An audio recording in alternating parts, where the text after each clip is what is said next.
Ari O'Neal. Put your hands together. There she is. Ari, thank you so much for dealing with all of that. With all of that stuff that you had to do. You need an intern? Yeah, I agree. By the way, Ari, we'll be the chat is involved with the conversation as well. So if I'm looking off to the side or if I start talking to random people, it's because there's other people involved here. So if you guys have questions for Ari, please use the fresh bars or the channel points so I can keep track of the questions. Ask away. They're pretty cheap, so go ahead and drop those questions in. Ari, is it okay if I call you Ari? Because I hear other people call you Ariel. So I wasn't sure. I know you go by Ari, but I didn't want to be too familiar. We are just meeting after all. No, Ari is fine. Ariel is my actual name, but everybody calls me Ari. Yeah. Is that a name that sort of started in childhood? No, I didn't get that name until college. Uh, It's always been Ariel, but so many people were pronouncing it wrong. So my line sisters kind of gave it to me, and I just kind of went with that. yeah. There you go. And it stuck and it works. Yeah, And here we yeah.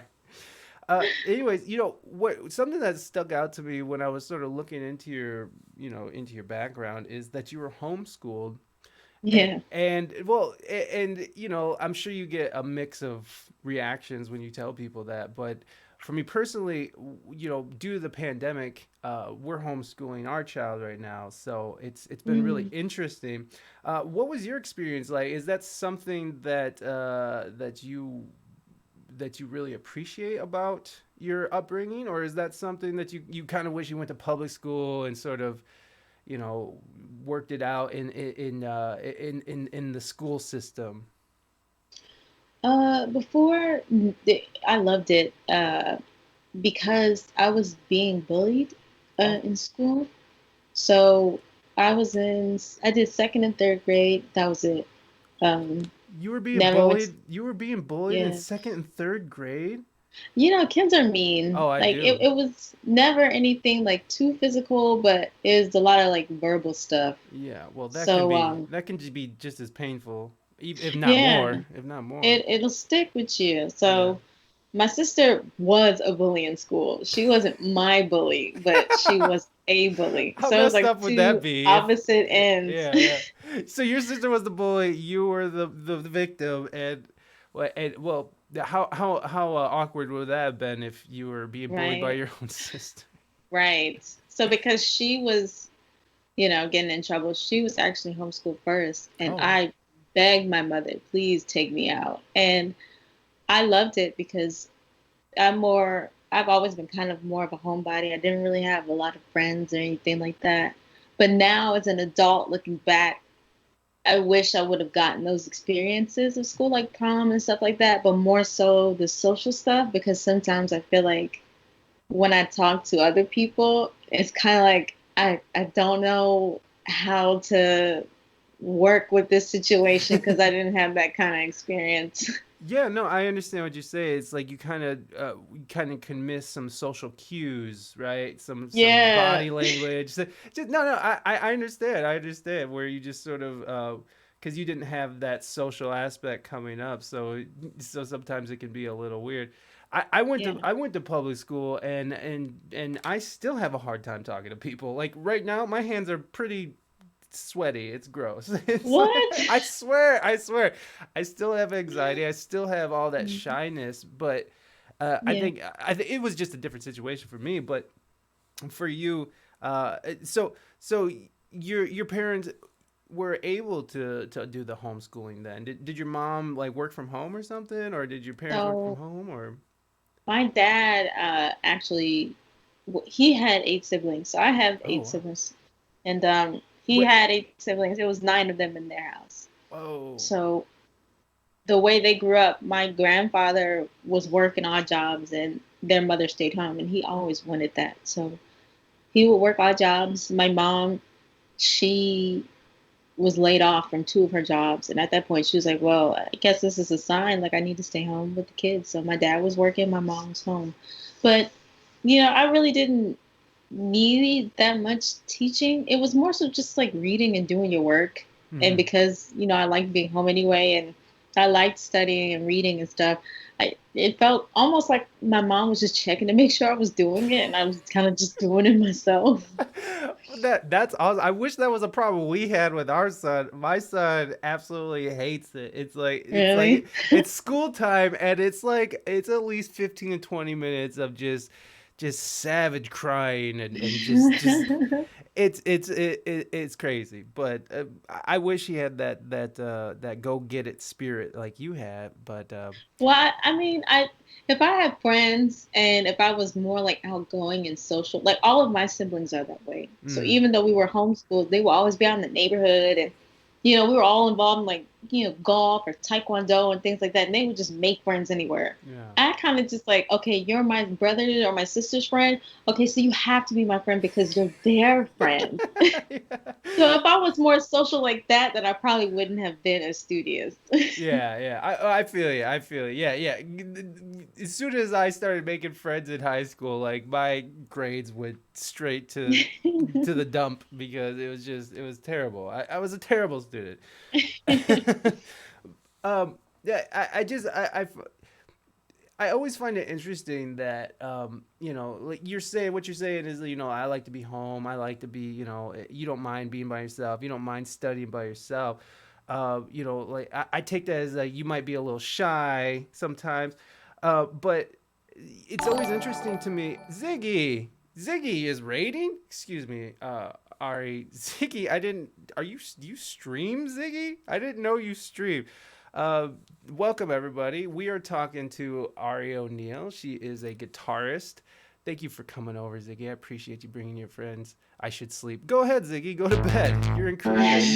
Primordial Sounds. Thank you so much for that follow. We're talking to Ari O'Neal. She is a professional guitar player. She plays. She is a Fender artist, Miss Fender, I should say. And she's played with Beyonce, Jay Z, Lizzo, a lot of different amazing artists that there's just too many to list. So yeah, so welcome you guys. You guys came at the right time. Yeah, you were playing Octopath Traveler. Never even heard of that. Awesome.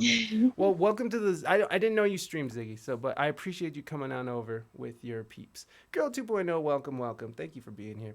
Um, well, I always find it interesting how people, because I'm super shy too, and I have lots of anxious things going on. Mine is more anxiety based, but Mm. I always find it interesting that shy people tend to or not tend to but some will choose to go into a profession that puts you in these situations where you have to face a lot of people and like performance, like it's interesting to me that you're shy and you had this sort of, I mean, I'm not trying to say you're closed off or anything, you had a closed off upbringing, but it's just interesting that you grew up to want to be a performer. And that's what I find is like when I talk to a lot of artists is like they really enjoy the performance, they really enjoy all the other stuff, but sometimes like the afterwards and the schmoozing can be a little weird or awkward and stuff. Yeah.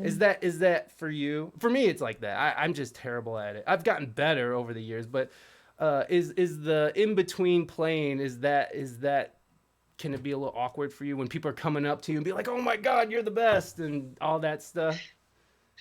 Yeah, it's really awkward because I feel like with people in general, like we don't know how to take compliments. Hmm. And um, when I perform, it feels just like another persona. Like on stage, I can be whoever I want to be. Yeah. So it's not necessarily me, and I get to have fun. Like I'm this person. I wish I could be that all the time, and I probably can, but it's just too much energy to walk around like that all day. And I'm like, yeah, we'll just save it for the stage. But Yeah. afterward, it is kind of awkward just because it's like, oh, you're so great. I wish I could play. And my daughter looks up to you and this and that. Like, that's so nice, girl. I love your shirt. I don't know. It's like trying to divert it just because I I can't figure out the in between from being like humble or just being kind of like an asshole. Like I feel like musicians that have a problem with that is some musicians who are just so arrogant about their playing, and I just don't see myself that way. I don't like that kind of attitude, but I don't want to be so standoffish that it's like I'm awkward. Like, oh, so Yeah. I don't know. That's what the stage is for, to be who you want to be. Yeah, yeah, definitely, and you definitely. I mean, you put all your all into it. I'm just watching some of these performances of you, and you get into it, and I like that idea that it's like another persona for you, sort of a way to Yeah. escape. I've always had a hard time sort of like picturing that, but with interviewing, I interviewed my wife last week, and it was interesting because as soon as I disconnected the fact that we have this long history together and just went at it as I'm just gonna ask her questions like I would ask anybody questions, even if I know the answers to it.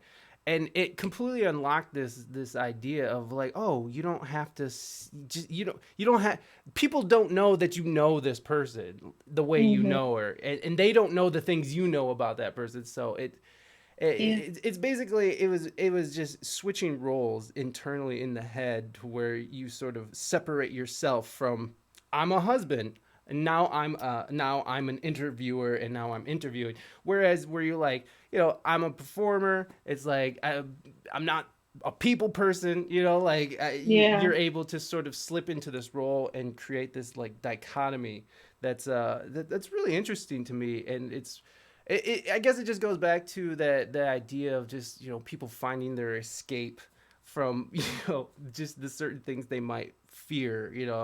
Uh, have now when did you start playing guitar? When did that all start? I saw that you started around 10, but when did it really become apparent to you that you wanted to uh, uh, play guitar and perform and really do it as a profession? I always knew it was something I was gonna do.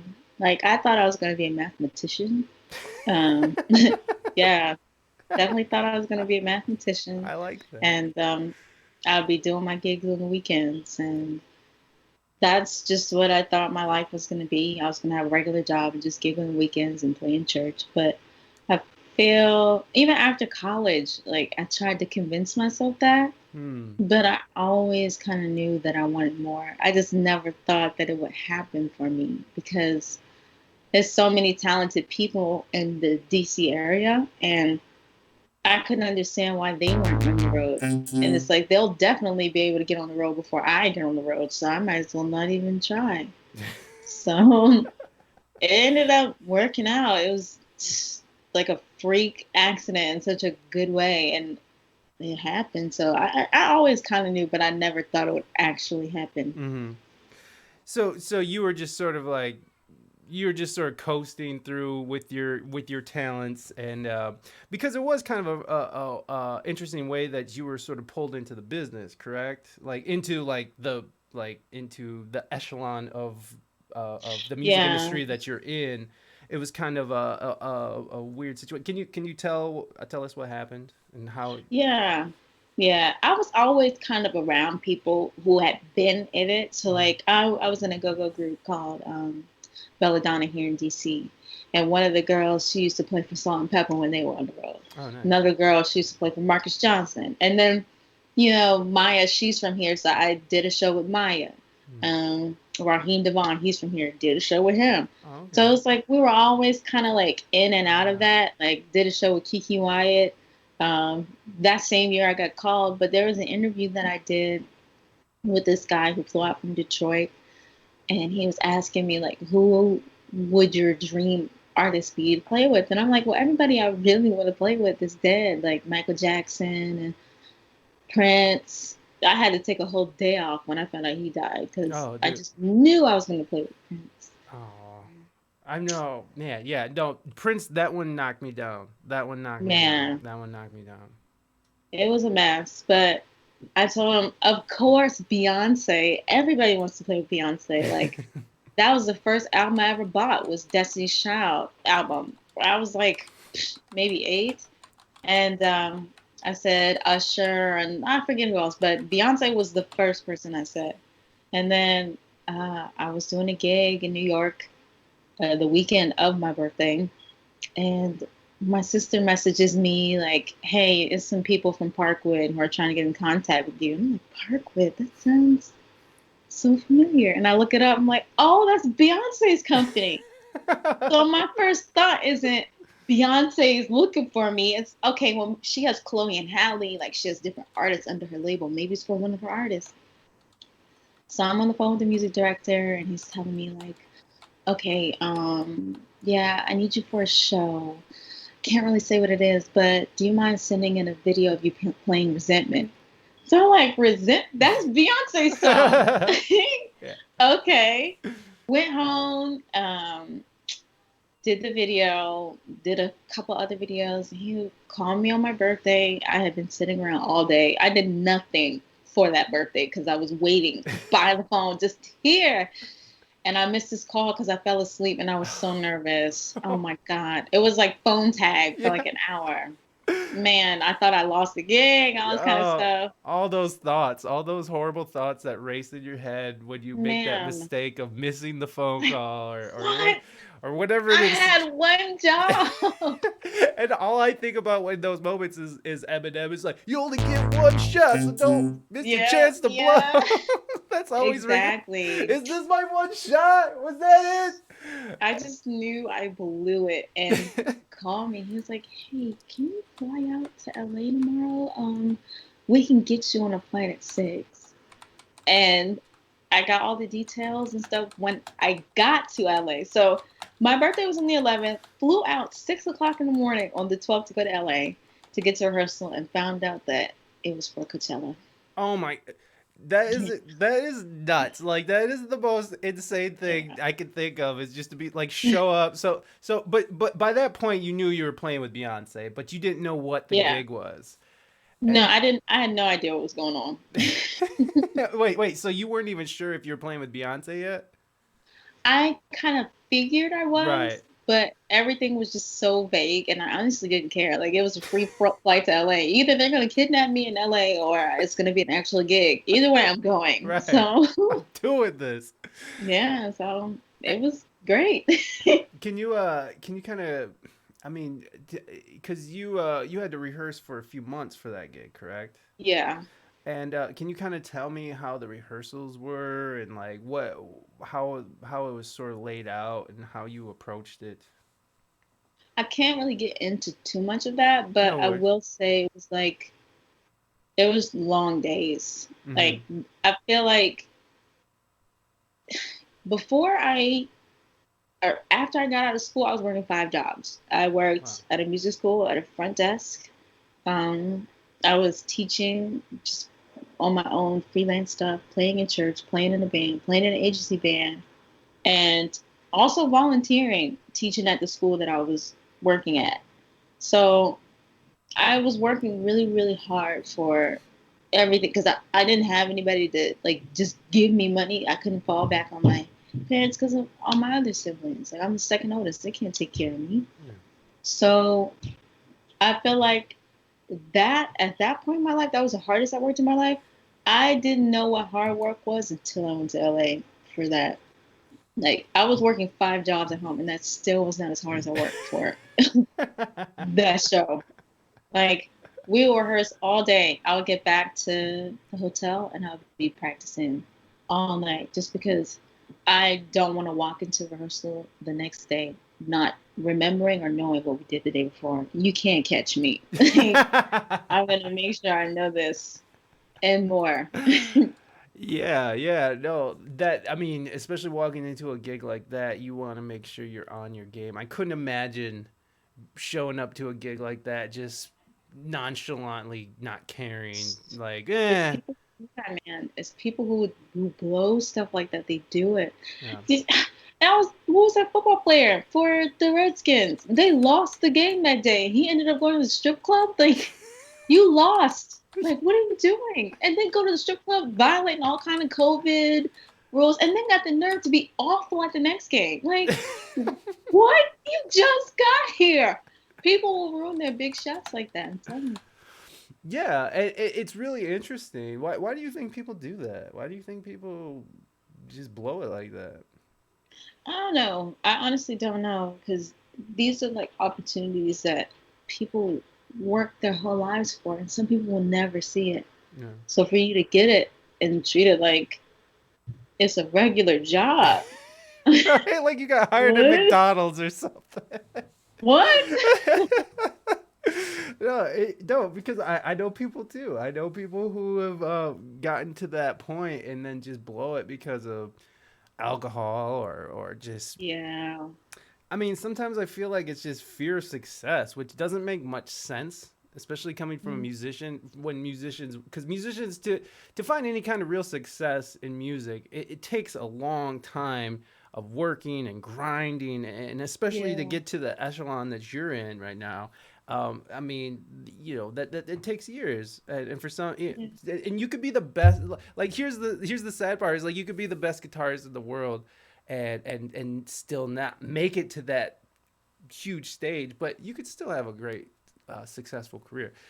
Yeah. I don't know where I'm going with that, but it's just interesting. It's just really interesting when people have this sort of fear of succeeding, and they will just sort of sabotage themselves, and it's interesting. What's the I know you say you can't speak too much on the rehearsal side of things, but um, when you go in there, is it was it what did you feel comfortable? Did you feel like it was like were you able to communicate with everybody well? Was it like open? Like was the communication great? Like I mean, was it a comfortable situation for you? No, only because it was a whole like I said, I'm not really good with people, Ah, so to have to be around all these new people, but it was kind of hard. It's always hard for me meeting new people because, trying to it's hard for anybody in a new situation where you're trying to feel your way yeah. and then you're the new guy, so it's like you got to come in there with something to prove. And then Simone, she already had a guitar player, so I was coming in as a second. Oh, So to come in after another or with another guitar player, but she was so nice. But the good thing is that musicians, they're weird anyway. So it's like after maybe like two or three rehearsals, it's like, okay, now we're getting somewhere. mm, I was never comfortable to a point where I felt totally relaxed just because I knew that I had to come in there with something to prove. They had already been rehearsing yeah. since maybe September, and I'm just getting here in December. Like, I have to work harder. But I did get more comfortable in the sense of like, okay, like, we're all weird. We don't have to worry about being awkward. Everybody's awkward. It's okay. I belong here. Yeah, yeah. Well, and that's what's interesting is like when you get in a room full of musicians and once you start like breaking the ice a little bit, it's like, oh, we're just all musicians, right? We're all just out Right. here trying to We're all grind and get. nerds. Yeah, We're nerds. exactly. We're all nerds just trying to make it in this crazy world. Um, Hmm. so what dealing since you've had to deal with sort of the shyness your whole life, what are some of the ways you sort of work past these? I mean, because we're talking about you're getting on stage with some of the biggest names in the world, playing for huge crowds. And as a shy person, I know you said you sort of have your role that you sort of switch into another you, but how do you get there? How do you get past that? How do you absorb that kind of anxiety? I mean, I've had the chance to play some really amazing festivals, so I know how I handle it. I just sweat and shake until I'm out there doing it. So Yeah, I yeah. just, I'm just curious on how you handle that.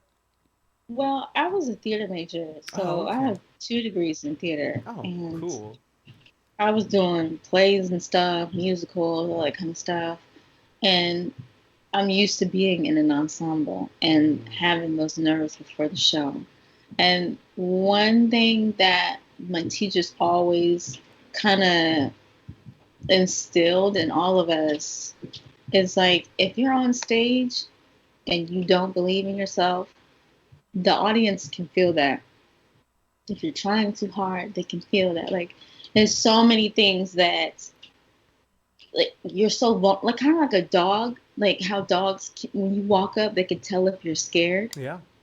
So it's the same thing. Like your audience, they can sense that kind of stuff. So if you walk up there, even if you have to pretend like you're just the baddest one in there, and I'm it, I am the bread and the cheese. If you go up there and you have that attitude and really start to believe that yourself, they'll go with whatever you do. Yeah. But you have to act like you belong there, even if you feel like you don't. Wow. Yeah, and it takes a long time to sort of get to that point, Hmm. to feel comfortable like that on stage. I've been talking about this a lot lately, but I've gotten to the point where I'm so comfortable on stage that I'll be I'll go I'll, oh, I'll be like, which is embarrassing now that I'm doing that in front of you. Uh, No, don't be. I'm more embarrassed that I'm doing it in front of you than like a room full of strangers who are just trying to eat dinner. But the point of it is that I've become so comfortable on stage, and a lot of times when musicians mess up, it's because they're in their own head, and they're Yeah, and the, you know oh, and you're like, oh, what did they think of this solo, or oh, I messed up that last, that last bar, oh man, and they come down, yeah, and that just the act of recognizing that in your own head while playing creates more room for mistakes, because now you're nervous, and anyways, it's a whole cascade of problems. And so a lot of times musicians can sort of hold themselves back um, by just being in their own head, and yeah. making themselves psyching themselves out. It's how did you get to that point of being comfortable to where you can slip into a role?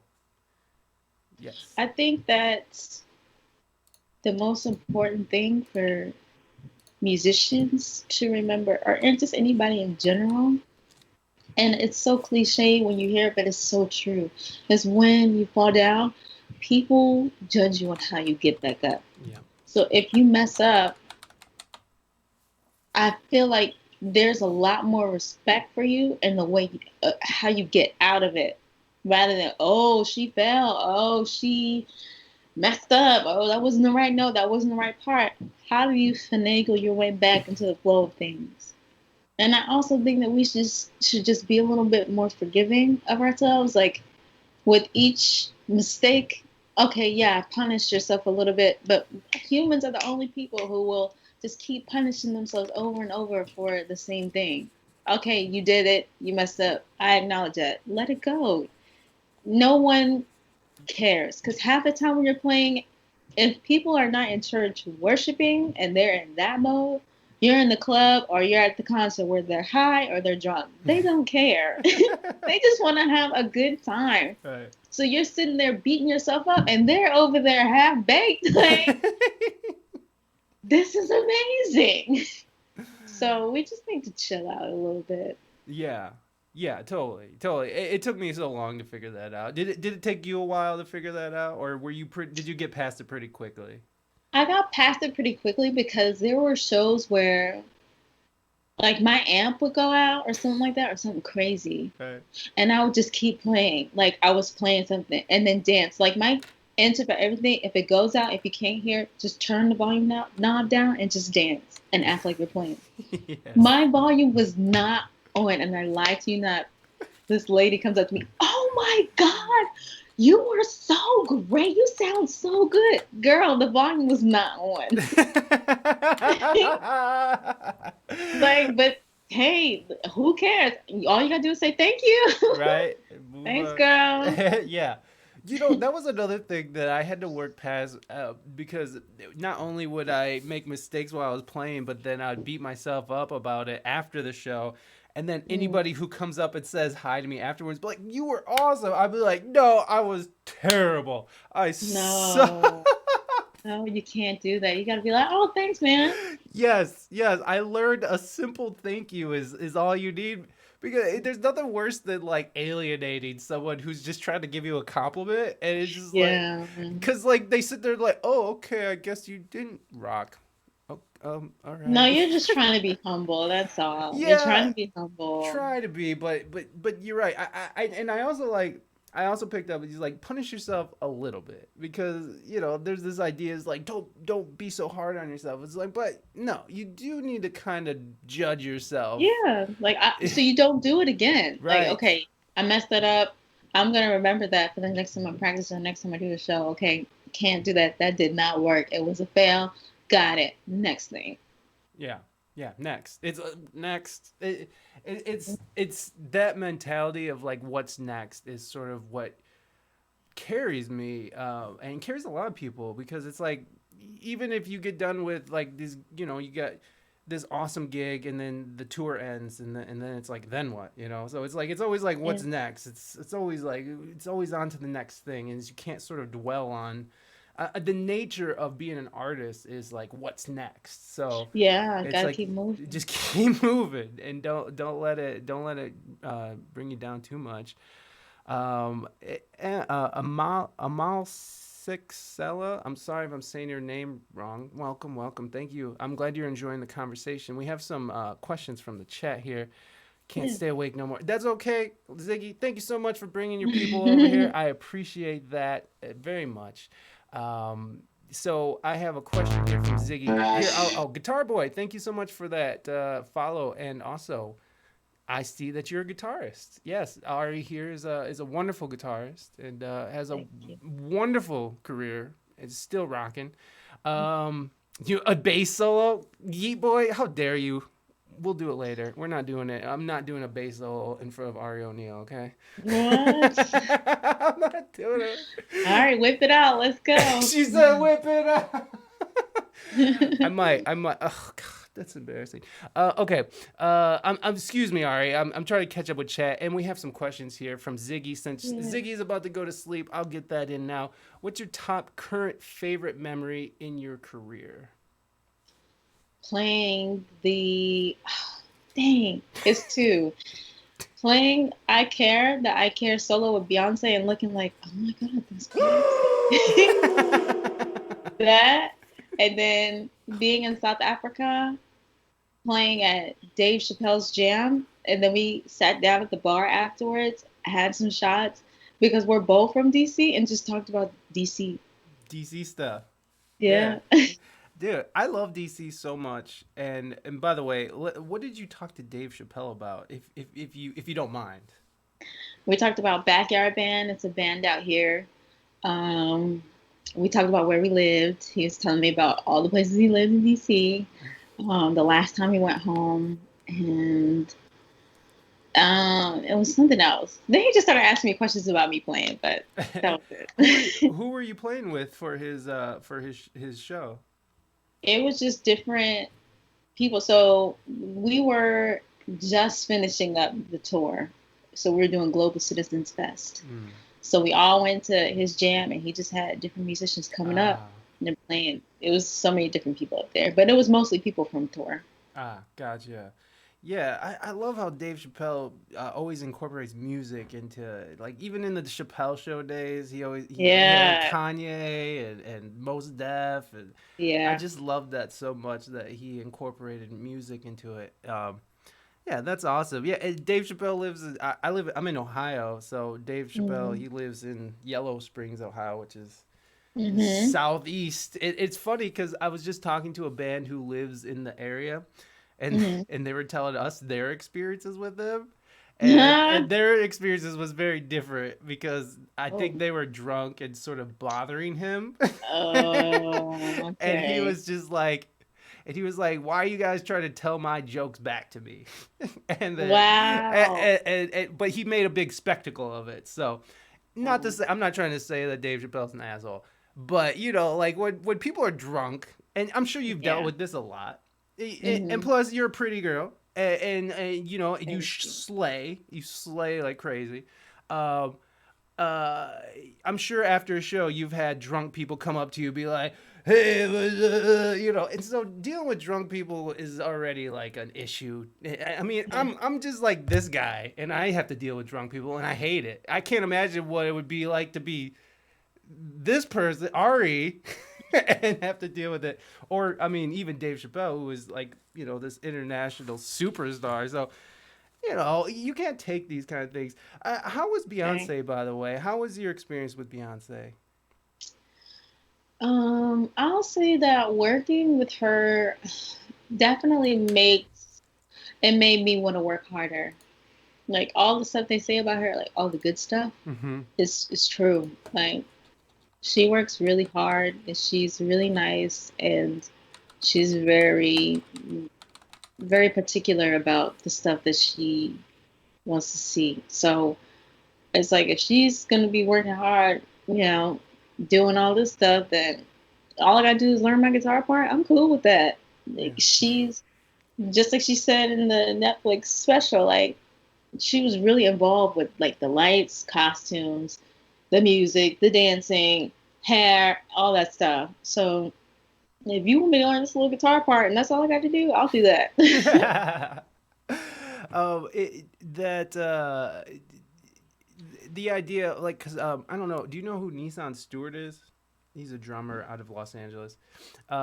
It's okay, cause he's worked with her before, and he kind of explained it like artist moments where there's so much writing and like for instance Beyonce in particular is like her name's on the marquee, like everybody's working, like people, she's responsible for millions of dollars worth of paychecks and lighting, and just because it's her name, she might not be personally liable for it, but it's all on her. And Yeah, so when you're looking when people are having moments, and when they're trying to achieve perfection, it's because there's so much riding, there's so much pressure, and they're under so much like you can't expect people to just have it together and I'm not even saying you had like an experience where she was having an artist moment, but I'm just saying like in these moments where people our artists are maybe displeased with what's going on and they're acting out, mm, there's a lot going on and there's a lot riding on it and there's millions of dollars at stake. So yeah, you know emotions can get out of hand. Again, I'm not saying that was the experience you had, but mm, talking to other people who've worked with high level names where there's a lot depending on it. There's these moments where it's like you're not fulfilling your job, and so maybe the yeah, people in charge are like, hey, you need to do this, and it might come out a little, a little, yeah, a little over the top, but there's a reason why, and there's a lot at stake here. Um, yeah. and anyways, but we have another question here. Where did you go to school? And I'm guessing they meant college because we know where you I went to went homeschool. to, yeah, home. There I went to Prince George's Community College, and then I went to the University of Maryland. you go. Hmm. University of Maryland. Now, how did they recognize? How how were you found by Beyonce's people? What led them to you? Oh, I was posting everywhere, so I know he tried to get in contact with me. Her music director, that is, tried to get in contact with me on multiple platforms, but the one that he reached me on was Instagram. Hmm. So the reason he reached out is because he saw a video of me playing a medley with the band that I was with at the time, and they were it was a medley, and we were doing "All Right" by Kendrick Lamar, but it was an instrumental, and I was playing the lead part for it. So he saw me playing that on my Instagram in the club, and hit me up on Instagram. That's awesome. And by the way, that's how I got in touch with you is through Yeah, Instagram. So that's amazing. Instagram yeah, is such a weird platform. You seem to be yeah. doing well with it. Did you were you developing your social medias before you were before you were touring with these huge names? Yeah, because I noticed like that's what the difference was between people who were at home and people who were working. Like Mm, unless you know some, like it's all about connections. Because I played with some people, and I'm not even saying that I'm the best because I'm not. Like I have a lot of growing that I need to do, and a lot of growing that I'm going to continue to do. But there are a lot of people who got these big gigs, and I do not understand.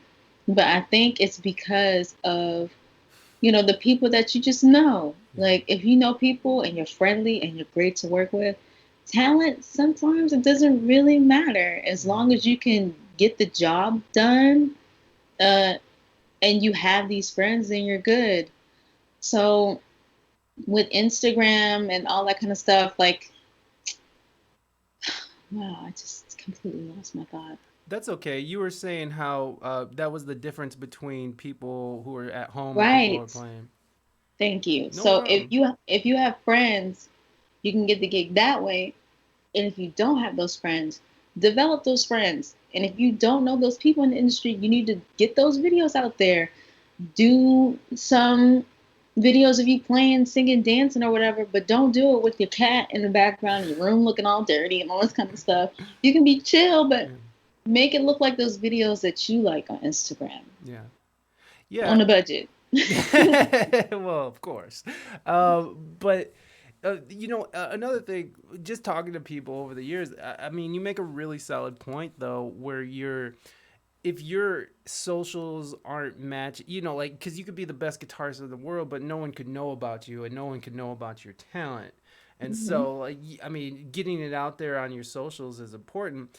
But also, in talking to different artists over the years, they were. I mean, I talked to this guy who did the music for the movie The Blind Side. Do you remember The Blind Side? That's Sandra Yeah, Bullock. Oh yeah, yeah. Raven or right the Ravens, or wasn't that about a Ravens player? Or is that the name of the football Oh, team? first of all, we are Washington team over here. Oh my bad. I didn't know. Baltimore is Baltimore. about an hour and a half from over here. Okay, my bad. Anyways, he did the music for this. That was an Academy Award winning movie, but he was Mhm. getting passed over for projects because his SoundCloud and his Instagram and his Facebook and his Twitter looked like trash.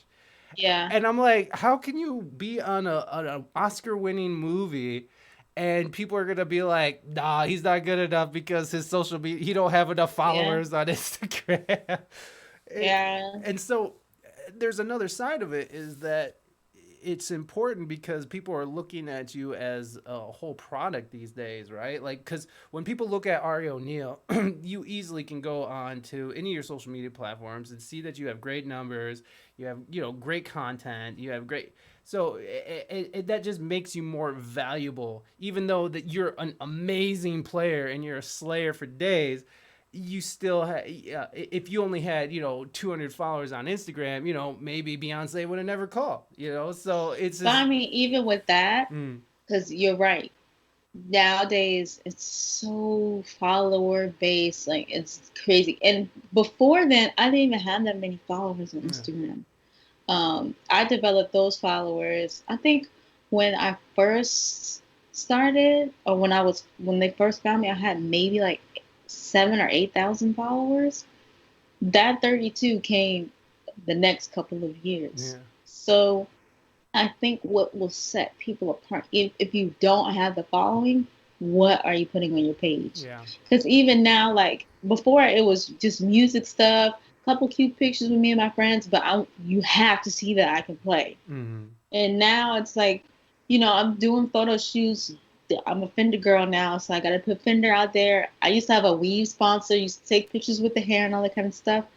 But I'm noticing now that the music that I put out, even me playing in church and me actually playing, those views will probably get like 2, 3 thousand.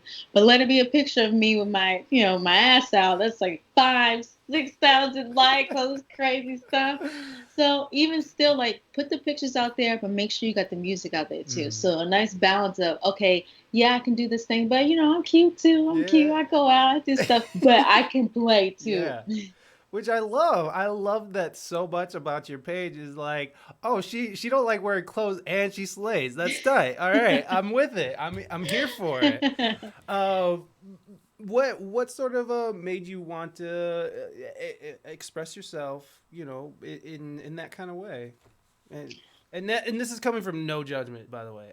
Oh I'm no, it's very perfectly appreciative fine. of your content. Thank you. It's perfectly fine. I think I've just gotten a lot more confident over the Mm, years. When I first graduated from school, I went to the doctor, and she told me that I was obese, And I know that I was almost 150 pounds at the time, and I'm only 5'2".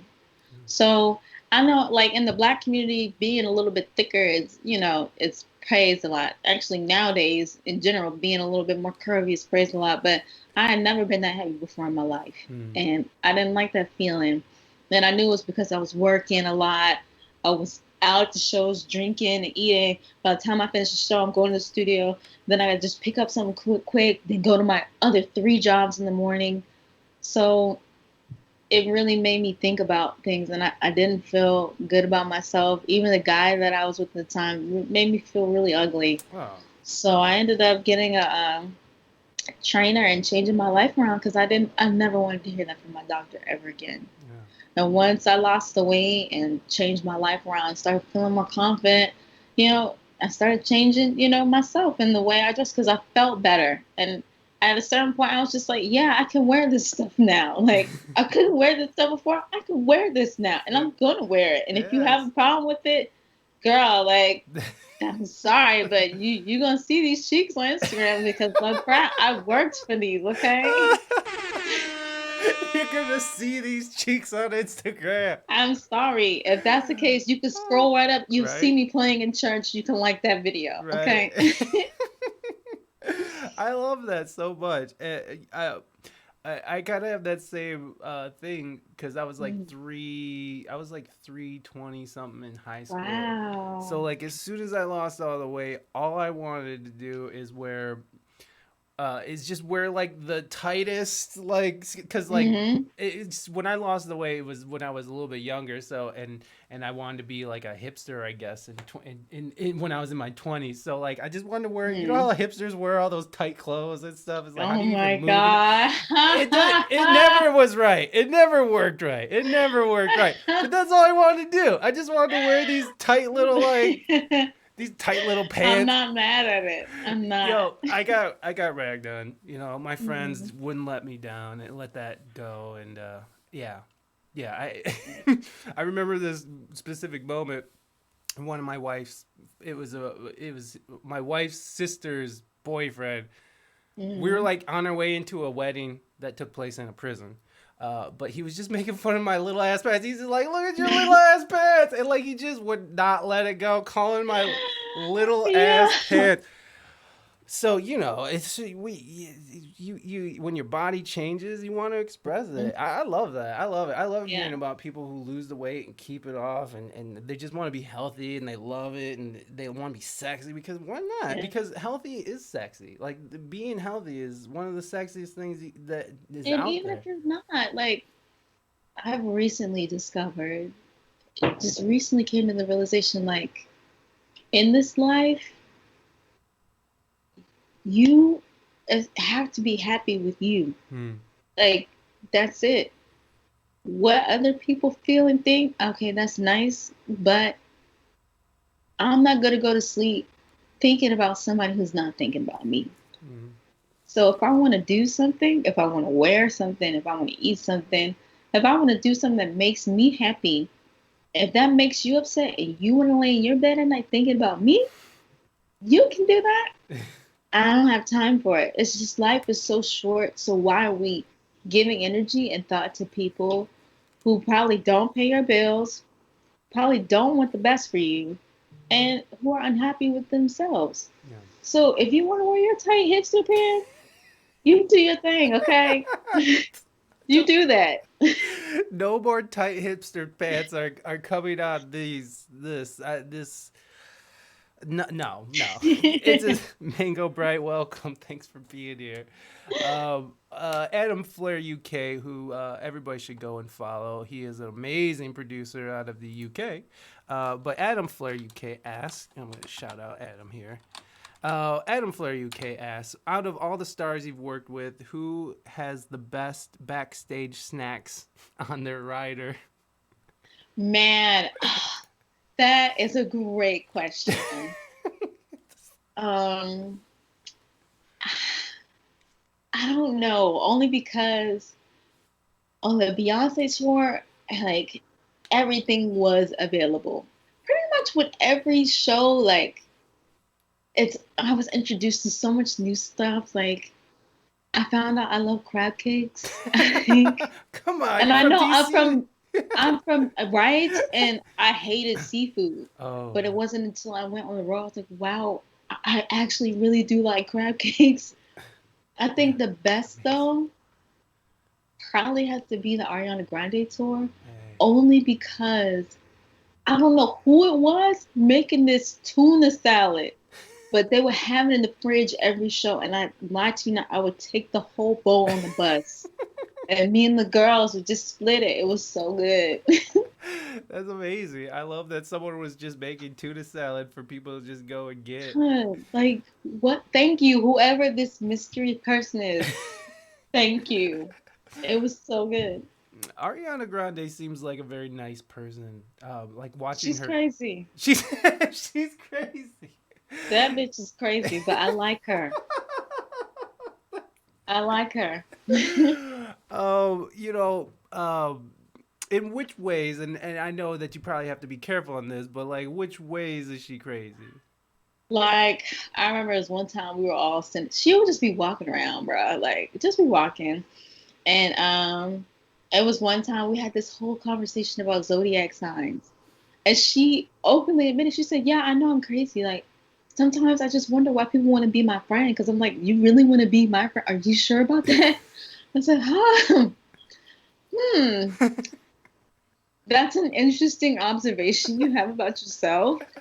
I'm glad you're that open with yourself and you can accept that. But okay." But she's really sweet and very open. Yeah. Well, that's nice when people come with a warning. They're just Yeah, like, right? "There's a Okay. warning.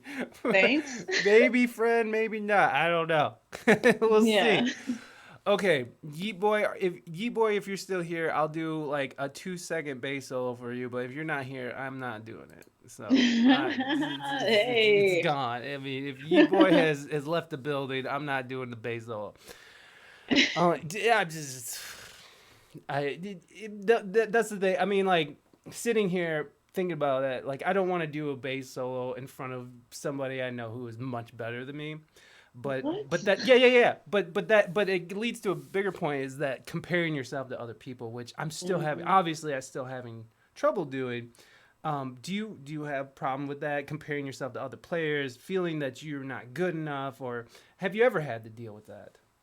I think I dealt with it most on the tour with Beyonce because I was standing with Agape, and Yeah, Agape, like I was watching his videos since way back when, and it's like he's an OG. yeah. So here I come, and he was teaching me stuff, Wow. and he was so like he's so humble and quiet, but it's like having to stand next to him every night, and I know we all know he's better than me, and like it's I'm not even gonna try. But it's like I gotta make sure I play my part well enough and just take what I can from him. Hmm. And I think it's more impressive when you learn and grow and you can handle your lane. Hmm. So yeah, I was intimidated. Yeah, duh, he's better than me. But it's a lot of stuff that I stole from him too. It's a lot of stuff that I was trying out every night too. Yeah. And honestly, I feel like if I went back now, he still would be better than me, but I'm better than what I was before. Yeah. So I'm still struggling with that, but as long as you're learning from these people, and it's mostly with guys like Isaiah Sharkey, Agape, like Jubu, those are the people that I'm intimidated by because I know it's not a lot of women out here who are heavy hitters like that. There are some women like Kat Dyson is crazy, Simone is crazy. Yeah. Like there are some women who play guitar who are just smashing. Well, the ratio of women who smash versus all the guys who smash is so crazy. Yeah. So I want to be on that level one day, which is very intimidating because that's a very high level. Well, I mean, even if you are play, I mean, I see what you're saying, and I do know what you're saying. Even though like you do play on this this upper echelon of playing, especially the upper echelon of touring with an artist, you Mhm. still are like there's more to it. Yeah. But I like your attitude where it's like I'm not gonna, because some people, they'll be looking at other people and be like, they'll be like they're better than you, and then they'll start getting jealous, and they develop I these. don't understand that. Me neither. Like, if anything, like, you should want them on your team. Yes. Like, you know how girls, when another pretty girl walks in, like, oh, who is that? Oh my God, who she makes you? No, bitch, make her your friend. Yeah. Like, make her your friend. That way you have the hot friend with you. That makes you look so good. Same thing with musicians. Like, with anything, don't hate. Bring them on your team so you can learn and get like that. Yeah, I agree. Wait, why do you think there's so little women, especially women guitarists, but women musicians? I mean, there's a lot of women musicians, but especially women guitarists, especially. Why do you think Mm. there is so little compared to the men? I think, as on a professional level, I think it's because like guys, they have that camaraderie. They'll sit up there and rag on each other, tell each other they suck. You can't play. Like, dude, you'll never make it. Like, this is trash. All that kind of stuff. And then they'll get together and jam and work on it. Mm. Or they'll just hang and be around music. Like, they have this whole bro thing. Like 1500, they're all bros. And they'll hang and do jams together and learn from each other. With girls, I it's like we don't have that. Like, it's no girl that I would call up to just jam. Mm. No one. Guys, all day. But even with that, it gets weird because it's like, okay, here comes the girl in the room. Now the whole atmosphere has to change. We can't talk about this anymore. We can't talk about this. Nobody's comfortable. Like, it's just so dumb. So I feel like because guys have that camaraderie already and they're already ragging on each other, they learn from it, get better, create these bonds, and then go be great together. Girls, they don't do that. Mm. Yeah. I'm sure they do that, but I know for me that has not been my experience. Right. Yeah, I've toured with women before, and what I notice is that a lot of women who do well Hmm. in work a lot are women who almost they take on male traits, not like like the ragging on each other, and and taking and joking around and that whole thing. I'll notice that. Mm. And or on the other hand, it's like all the boys are just keeping their mouth shut and letting the lady, you know, be a lady, and not Right. because the things that are said in a van, in a tour van, are just the most heinous, just awful things. Right. And so you gotta, I mean, it's either they're in there in the jokes and they're doing it, or it's like everybody sort of takes a pause for the cause. It shows a little respect. How are you in the van or on the bus? How are you? Oh, I'm one of the guys. I have five brothers, so all that talk, like I'm used to it anyway. I'll be the one taking the shots with you, like all that nervousness. Like, don't worry, take a couple shots, we're good. Like, you could talk. They'll do most of the talking, but it's like at this point, when it comes to that, my mission is to make it so that we're comfortable with each other so that you can give me some stuff like, okay, yeah, haha, her ass is fat, she's this, she's that. Yeah, so anyway, that look that you did on the show, like, how did you do that? Yeah, So it's kind of, you just gotta know how to work it and play the game. yeah, And if I really want to learn from somebody, I'll work it, I'll play that game, I'll be on the tour bus with you. Hey, what's up, yeah. Fred? Do you feel that that is something that do you feel like that is just a part of the game, or do you feel like that should be remedied, or do you feel like that, I mean, just women in general trying to relate, or even on your, just for your own personal experience, do you feel like that is something, I mean, that you feel like is fair, that's something that you should have to do? I mean, guys are gonna be guys. Like, it's not just in music; it's in the office or in sports, stuff like that. I just feel like with girls, then I've been fortunate. Every tour that I've been on, all the girls that have been on the road are dope as hell. Mm. Like they're so cool. Even when I was doing Normani, like the girls in the band, like we would go out to jams together all the time. So I think our attitudes have to change because there are so many cool ass women who tour. Like they're so chill. They want to play with you. Like there's no drama, all this kind of stuff. So we should all have that energy. Like I think it's crazy to me that there are girls on tour who are so cool and chill and all this kind of stuff. But then you got girls back home who are acting like, also Diddy and I'm this and I'm that and blah blah blah blah. I got this attitude. Girl, you're not even on the road. And this is the energy you're coming with, and they don't even act like that out there. So Mm. we just got to change our energy towards each other and start bringing each other in and being more open to stuff like that. Yeah, let's go to the gym. Yeah, come to my house. Let's just play. Yeah.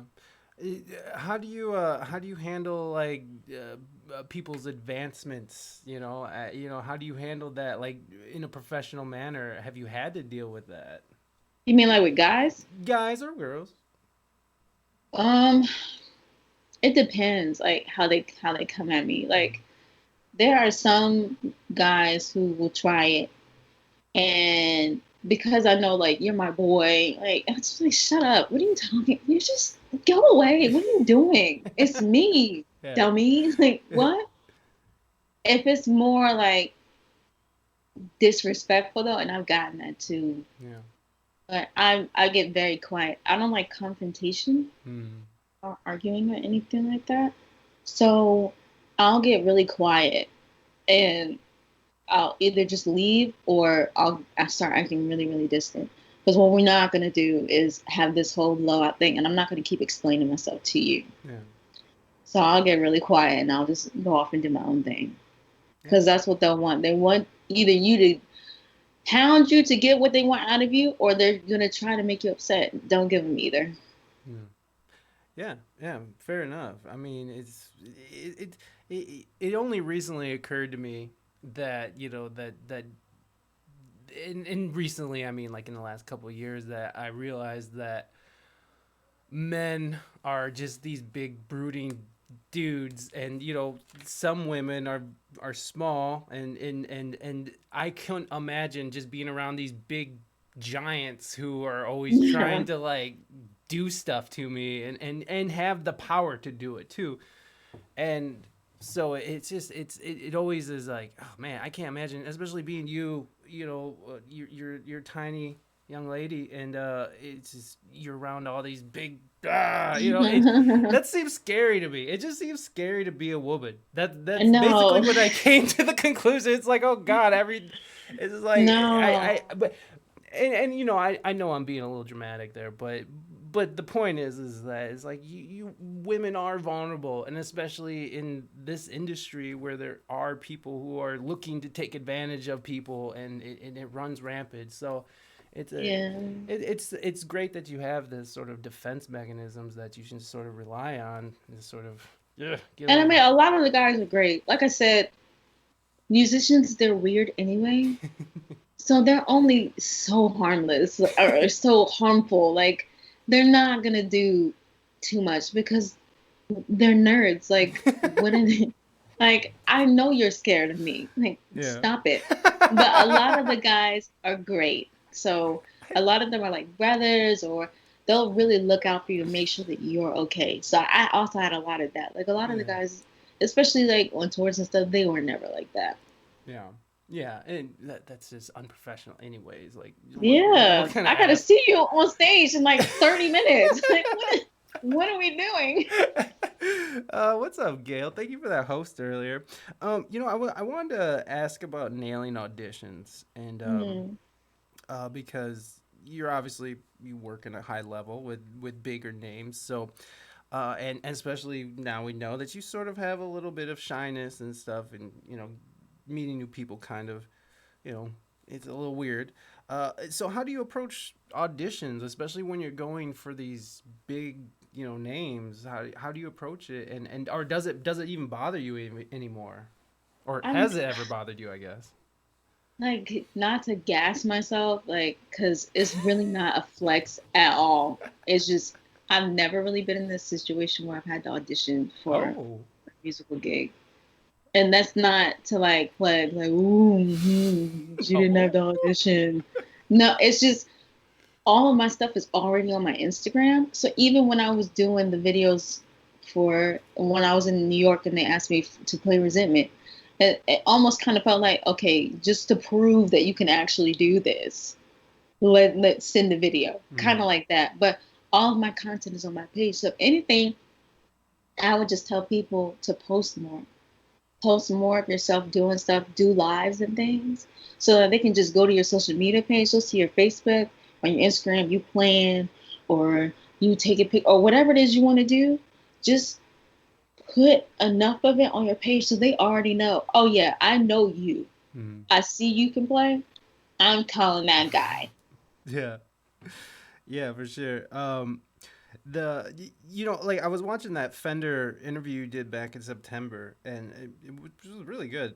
Um, you guys were talking about I don't know if it was about. I don't think it had anything to do with auditions, but he sort of brought up this, and this is just sort of an idea for people who are looking for auditions. Because I thought you were gonna impart some great wisdom on us, but you're like, I don't audition, bitch. I just fucking they just want me. Oh no, that's not what I I meant.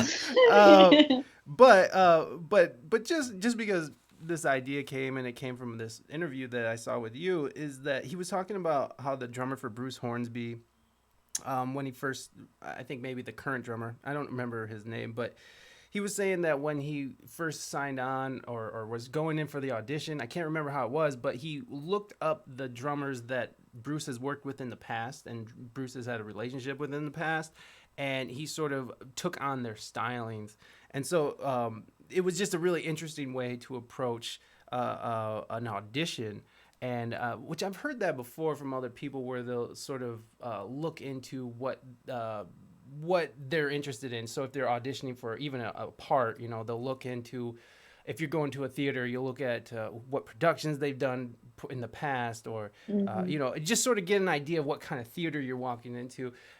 So just sort of getting an idea of who they've worked with in the past, and sort of taking on those stylings or add it into your repertoire to sort of stand out in the audition process.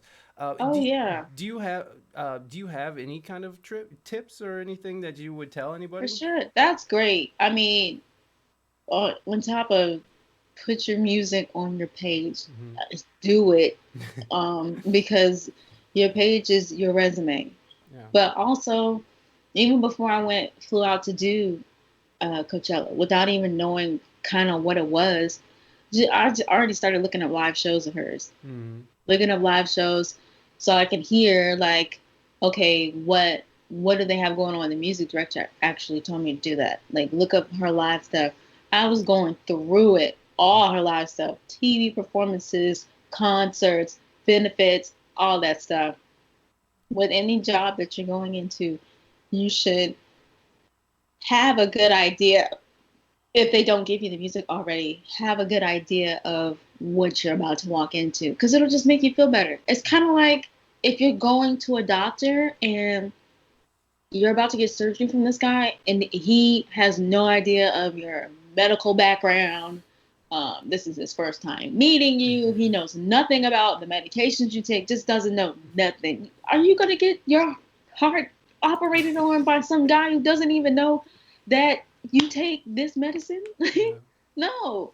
So with any job, you need to walk in knowing something. Don't walk in there just with nothing. Yeah. Yeah, it just doesn't seem like the way to be.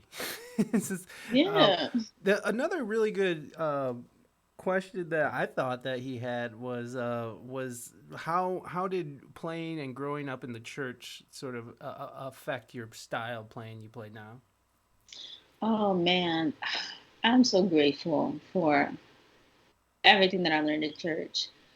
I think the best musicians come from church just because there's so many genres inside of church that you have to play, whether it's CCM or like shout music or like the radio gospel hits.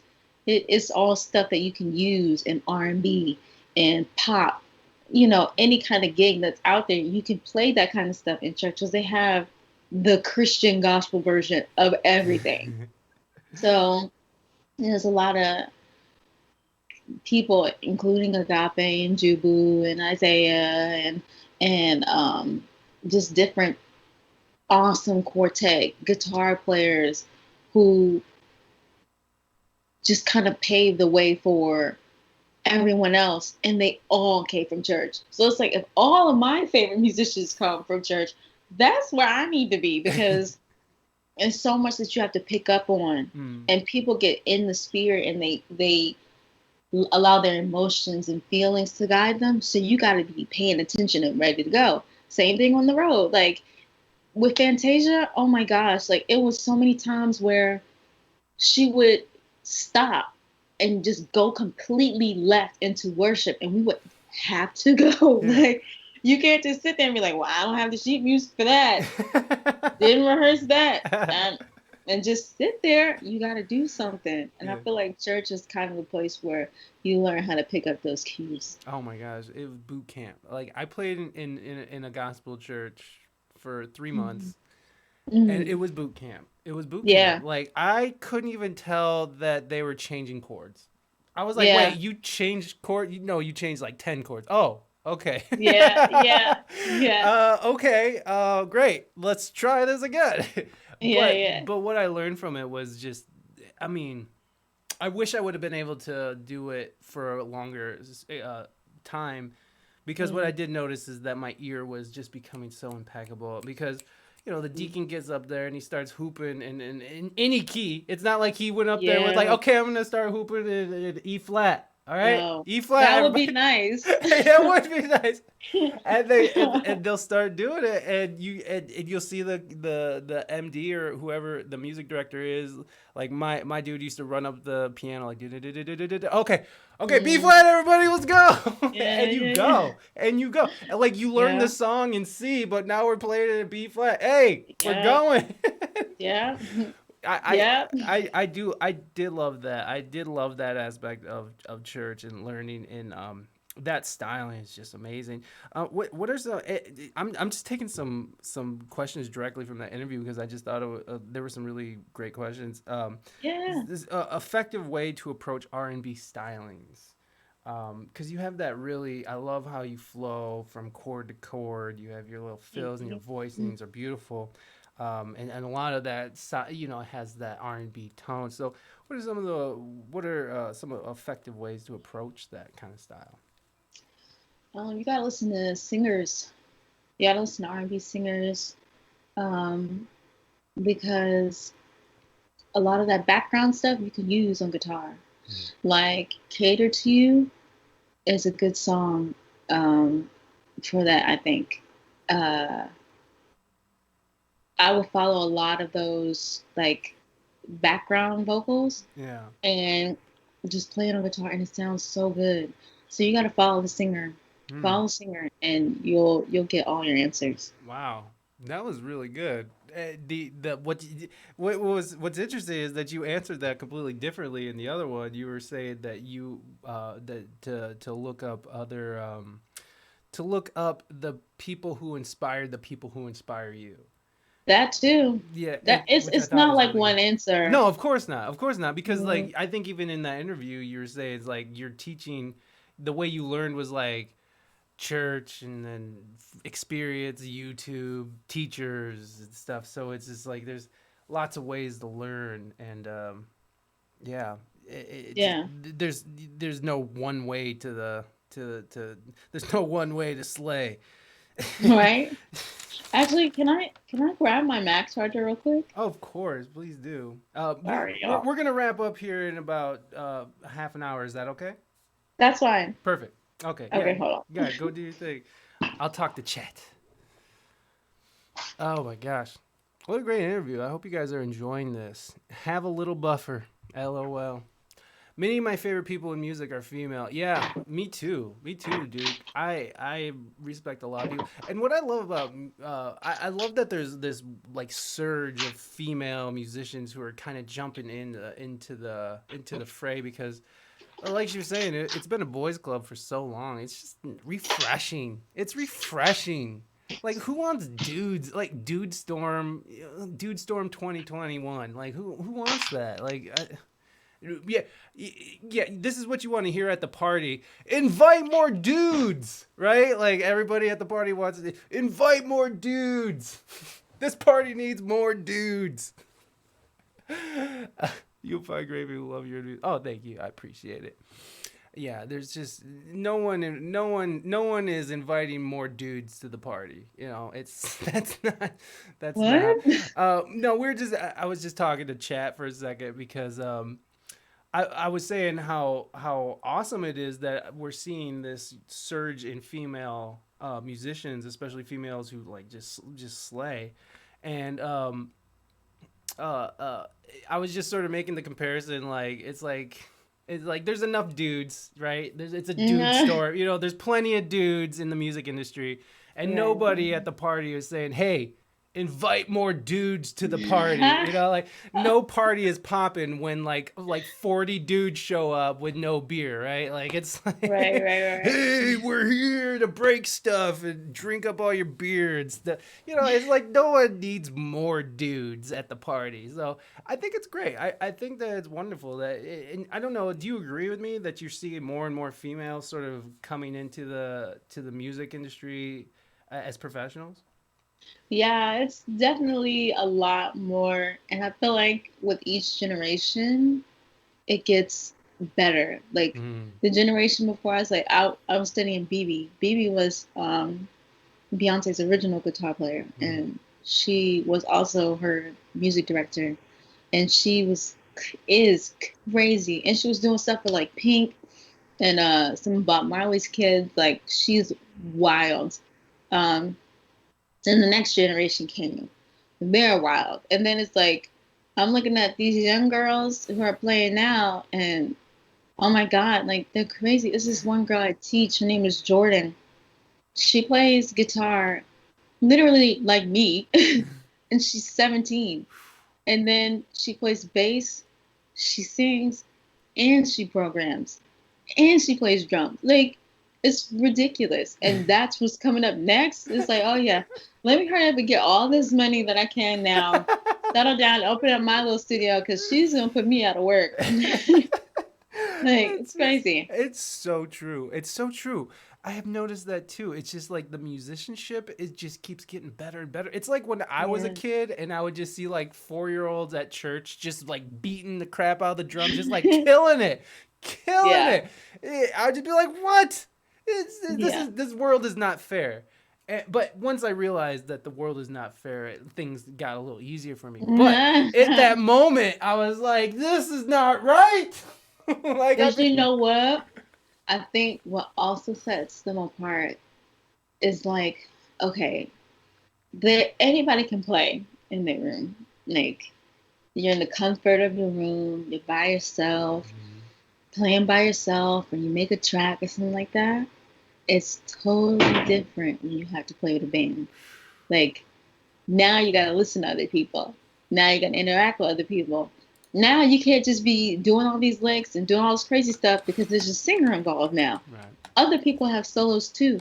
It's not your show. right. So how you interact with people, what you look like what are you bringing? What's your style? Is it different? Like how do you walk up in here and not look like everybody else? How do you move? Are you getting down on the floor? Are you chilling in the back? There's so many other factors when you're actually out there. So yeah, you could play and be good and have all the licks and all the tricks and all that kind of stuff. But if you're not bringing it with the band, you can forget about it. Right, right, yeah, yeah, totally. I mean, the huge difference between being a bedroom player and a player is like Mhm. like dynamics. It's like everything. It's like, I mean, mixing your chemistry with other people is there's just so much involved, and And I think it kind of goes back to just being comfortable with yourself and finding Mhm. comfort yourself and finding comfort on stage and with what you do. And I really like that thing where you're sort of like, you kind of stick in your lane. It's like, Yeah. don't go sticking your nose in. Like, if you're a blues player and you kill it at the blues, don't show up at the jazz jam, looking for work, if you're just going to be ripping the blues. Like, like they're looking for jazz cats, if you're not, it's the same way. It's the same way how like church can almost be a trap for some people too, even though it has this like really awesome. It gives you this great spectrum of music because you're rocking, you're popping, you're R&B, you're shouting, you're doing it all. But what I've seen over the years is kids who come up in the church and then try to play like rock music, and they're still sitting here Mm. playing like all these inverted chords over, just like a 1 4 5 progression, and so Yeah. and it almost like they almost get you almost get trapped, and that's for anything. But Mhm. that's for any kind of styling of music, obviously. I mean, if but it's just that's what I've seen in times that getting too much into a certain styling can kind of be a trap as well. But we were talking about staying in your own lane. Yeah. So Yeah. if you know that you're not, the greatest jazz musician, then work on it. I mean, it doesn't mean you can't be, right? It's like it just Right. means just sort of know what you're good at and be comfortable with that. Yeah, you gotta be able to adjust. Hmm. I think adjusting is key. Like, cause oh my God, it was this one group I was in when I was in school. It was a jazz band. I was in a lot of jazz bands back, well, not a lot, but I was in jazz a lot back when I was in school. I was in the black jazz band at UMD, and then I was in like just a regular jazz band with these people from Eastern Shore. They were my friends, and we would do this song, Locked Out of Heaven by Bruno Mars. Oh my God, it was so much fun to play. But it's the jazz, man. But we do other stuff like R&B, whatever the gig called. When the money was, that's what we gonna play, okay? Right? So we would play Locked Out of Heaven. Gosh, and the keyboard player would just be playing these jazz chords, just like fucking it up. And I'm just like, yo, this is not that song. And as much as I love sevens and nines, sharp 11s, all that kind of stuff, this is not the song for that. Cut it out. And every time it would just, I couldn't wait for the song to be over. And that was my favorite song. Yeah. It's just a lot goes into it, and like Mhm. and I think you're a great example of someone who has like their own style. They got their own sound. They got their own. You got all the things going on, and obviously because you work. Your work speaks for itself. Thank you. We got a question from Gail Hakes West, who is another amazing streamer here on Twitch. Please, everybody, go give Gail some love. Love hanging out with Gail. She's a little silly Billy. Let me see here. Does it ever get tiring being called great for a female guitarist? And that's in quotes. Sorry if that came up earlier in the interview and I missed it. Oh, Gail, thank you for those biddies. And thank you for that question. I like, honestly, Gail, I thought of this question too. And because I, because her talent speaks for itself, there's no, like female, like the best female guitarist. Like, no, Ari O'Neal is an awesome guitarist. Like, it's just Mhm. that's how I see it, Thank um, you. and you being female and the cheeks and all that. That's just bonus. But anyways, uh, so are you tired of hearing that, or have you heard that? All the time, and I don't disagree. Like, I'm great for a girl. Hmm. Like, they're absolutely right when they say that, and Wow. I want to change that. Like, that's what I'm working on right now, and I feel like that that'll be the day when I'm completely fulfilled, like for real, when I can hear like, oh yeah, she's one of the best guitarists around. Yeah. Like, she's one of the best. Yeah. Because I understand, like right now, for a girl, I am great. Like for a girl, but as long as these other guys, like my idols out here killing it like that, and I know I can't go into a room with them right now. I mean, if I go into a room with them right now, I can hold my own. but I won't be able to own it. Hmm. And I'm gonna be real, like it's true, but I will be. I'm working on that, and I'm coming for that ass. But, I love it. but yeah, I do. I do. I'm not gonna say I get tired of it, but I understand it, and I'm working on that. Hmm. Yeah, and it's only because there's just like an overwhelming amount of dudes who play guitar, and there's a very underwhelming amount of women who play guitar, and so it just happens to be that you stand out because you're a great guitarist who happens to be a woman. So yeah, I wish there was a snaps emote. Ha ha ha.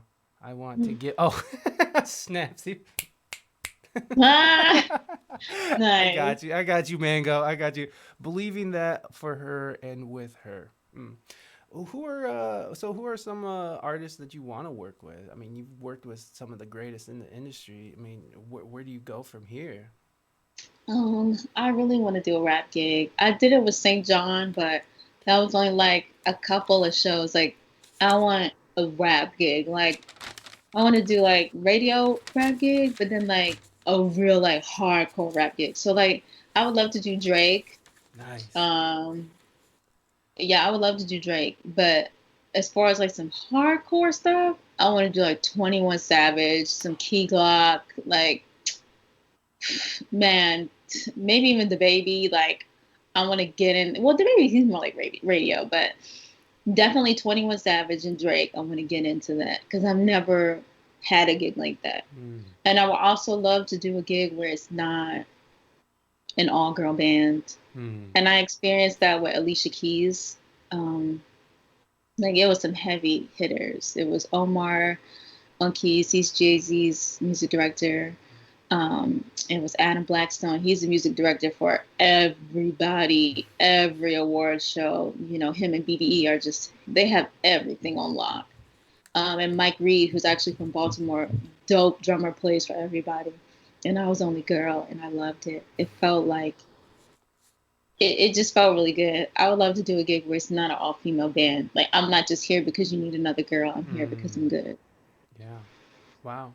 Yeah, that's interesting. I didn't even think of that. It's like now you can kind of get trapped into just being part of like just being a female guitarist. Now Yeah, that's all you are, right? Like yeah. in some aspects, which yeah, wow. I mean I guess I didn't expect that, but I mean it makes complete sense.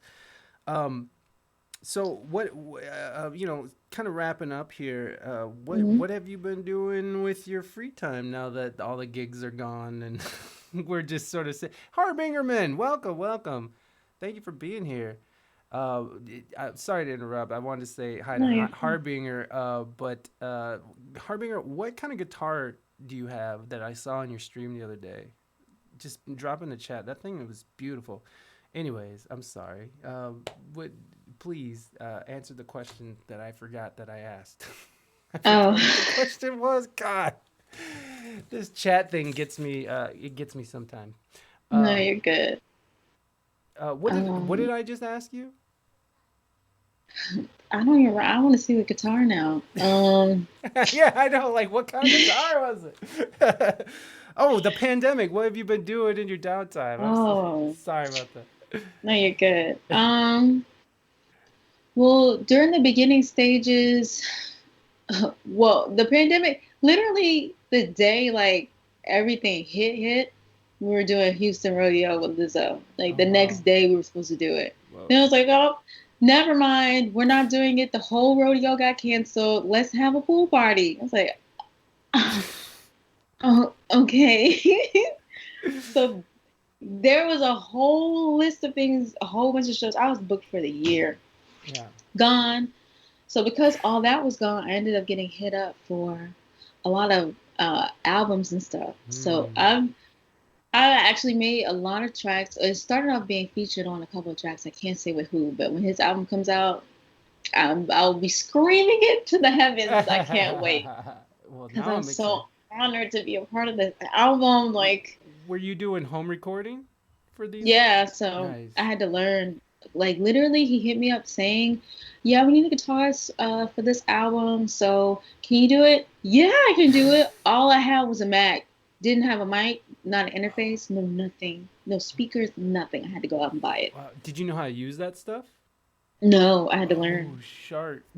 Yeah, no. And I had been in the studio before and done things here and there, like, but I always had somebody else with me. But we're in a we're in a panorama, like we can't do that. Right. So I ended up having to learn on my own, and from there, it's been calls after calls after calls. I have put out so many records and a few that I produced on my own for so many different people. Like something has got to hit next year. So Yeah. I know that album for sure, but then I've also been creating a lot of different songs for other artists as well. Oh, that's awesome. And what kind of genres are you working in?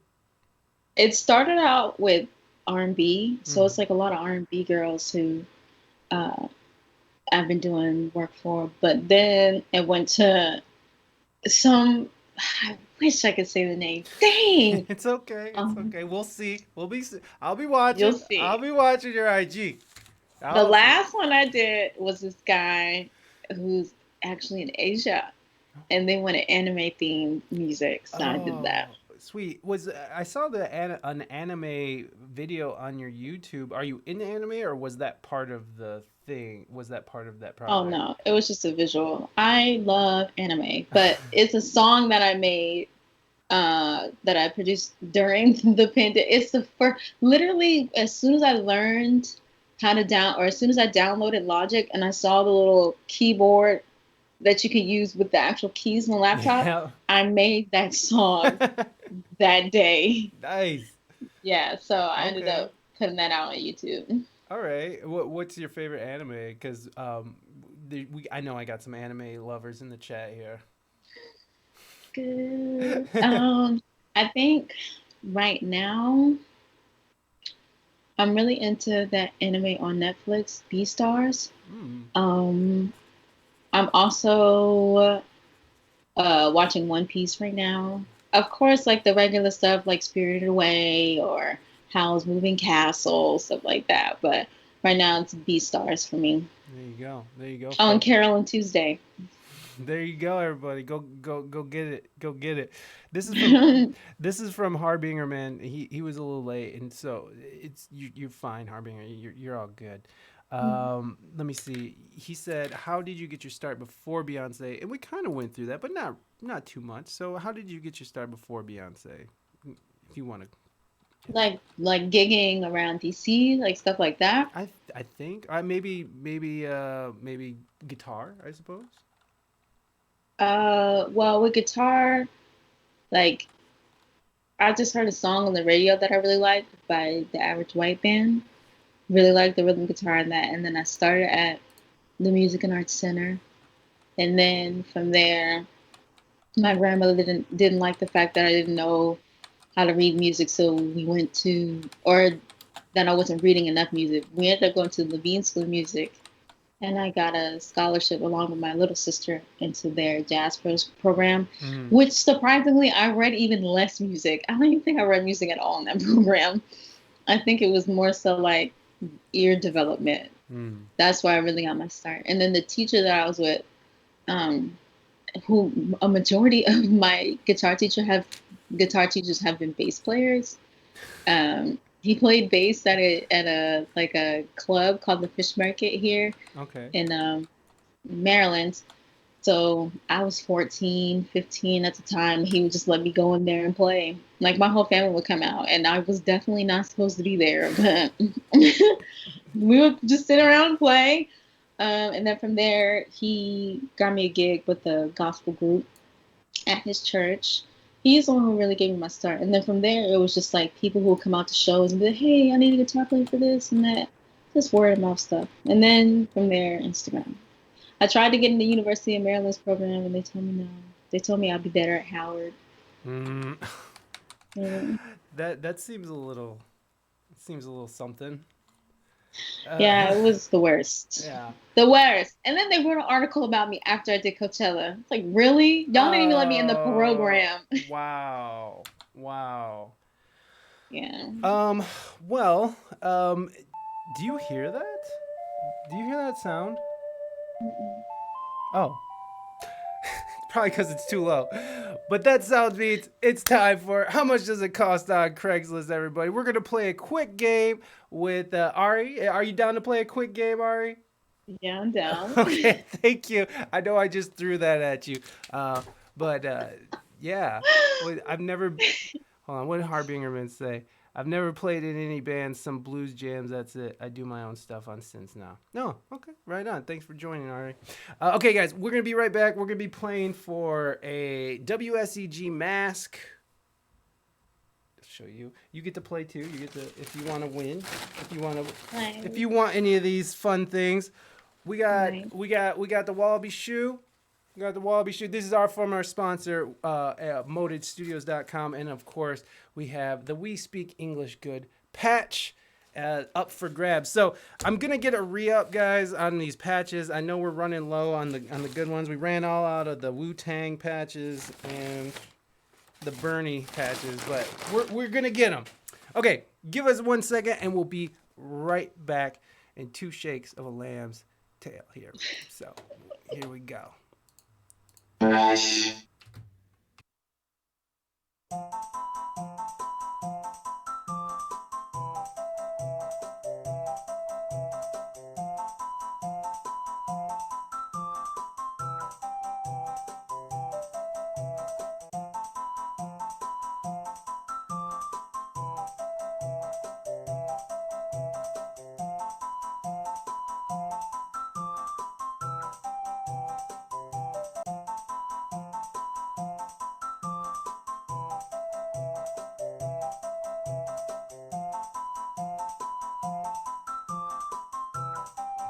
Okay, we are back.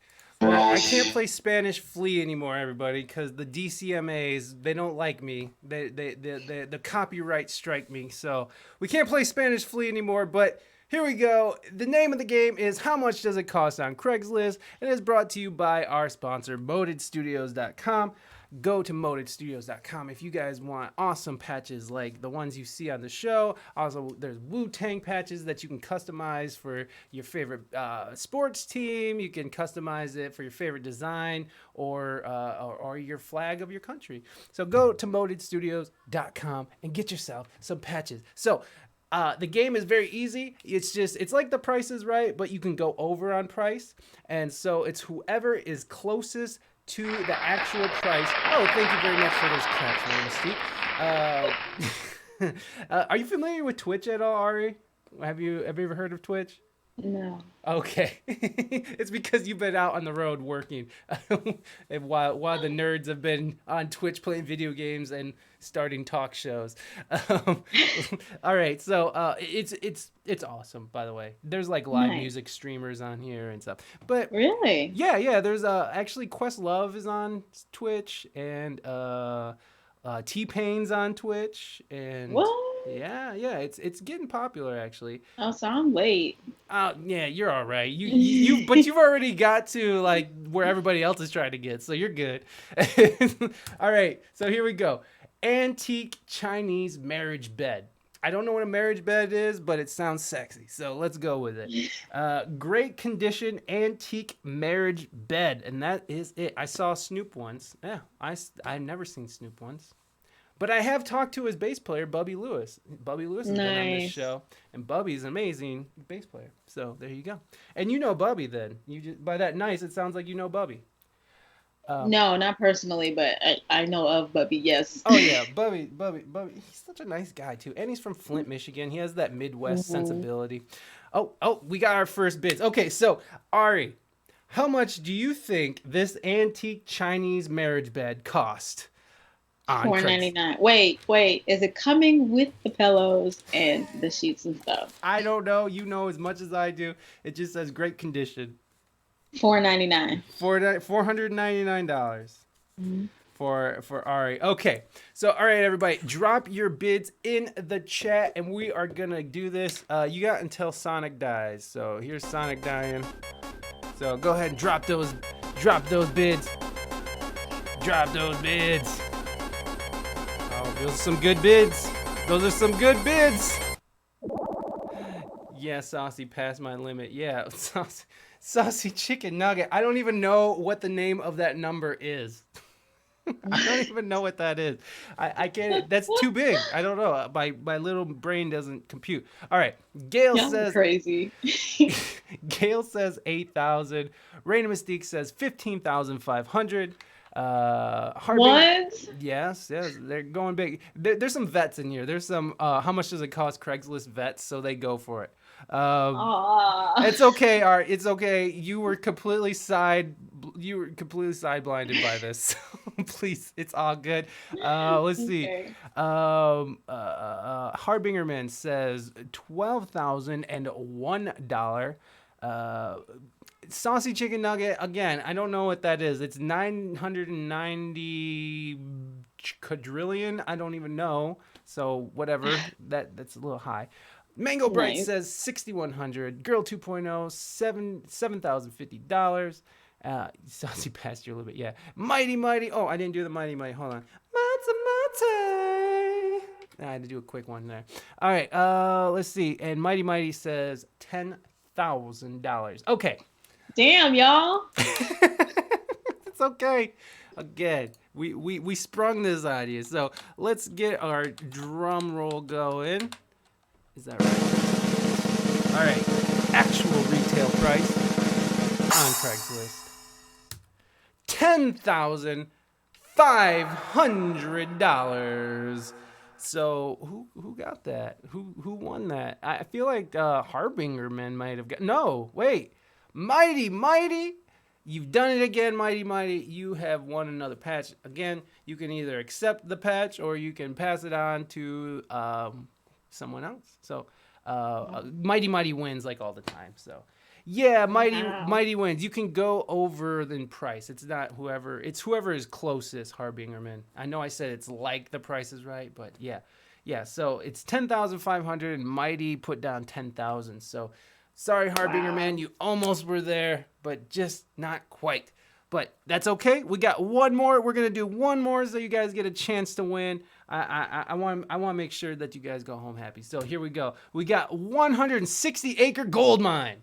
That's right, folks. 160-acre placer gold mine. I've owned it for 8 years, and I have found gold all over this mine. I'm selling because I'm too old to go there by myself anymore.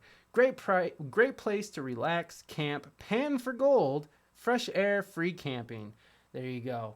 And this is on Craigslist? This is on Craigslist, and I think What the hell? I think this is out of Nevada or so. I think it's Nevada. Just to give you guys a better, Mighty Mighty wants the prize to go to the guest. Okay, well I'll see.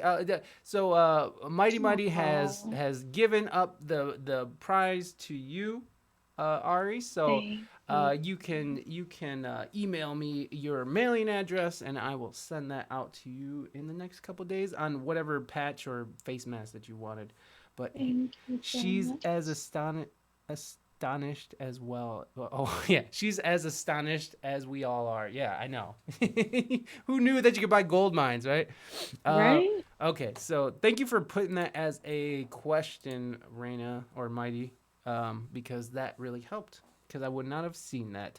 Okay, so Ari, how much does this 160-acre gold mine cost on Craigslist? And he said he's found gold all over mine. Wouldn't that suck if you actually bought this and then you didn't find shit? Can you get a refund? I don't think so. I think because he's also trying to sell it as a great place to like get fresh air and camping. So I'm kind of And getting. He's 160 acres? kind of framing it like there's not gonna be much on here, but good luck. $2 million. $2 million. I love it. 2 mil for Ari O'Neal. All right, guys. Even if you don't have gold, you get a sick mine. Yeah, that's cool. That's true too. It's probably a nuclear disposal place. Probably. Who knows? All right, guys. Drop your bids into the chat. I'm going with Sonic dying because I haven't gotten any copyright strikes with that, so we'll go with it. $100. All right, there you go. All right, guys. Email Sixila. I'm sorry, I'm saying your name incorrectly, but please do bid if the spirit moves you. I'd love for you to bid. Okay, so we Ari has 2 million. Let me go down the line here. So it looks like we start with Gail. Gail says 25,000. Saucy chicken nugget. I see you lowered your number a little. I still don't know what it is. It's 999.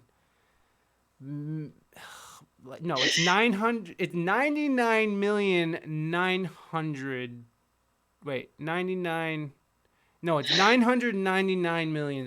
There you go. So there you go. Oh, All right, 999 million for a saucy chicken nugget. Reina Mystique says $28,575. That number is very saucy. Thank you, Girl 2.0. I agree with you completely. Harbinger Man says 100. $100. Girl 2.0 are says you serious? yeah, yeah. What? You can. It's. I don't know. They're free to make their own. Oh, and I'm sorry, Harbingerman. Once you write a number in the chat, that is your final. I'm sorry, I should have said something at the beginning since you're new. But once you write it down, that is it. That is gospel. So okay. Girl 2.0 says 15,500. Mango Bright says 35,000. Uh, ML Sixella. I know I'm ruining your name, so my bad. 200 million. Perfect. Thank Okay. you. Rada Mystique says, "Oh, Saucy was 9,990,000." I'm sorry. She counted the zeros. I didn't. All right, Nice.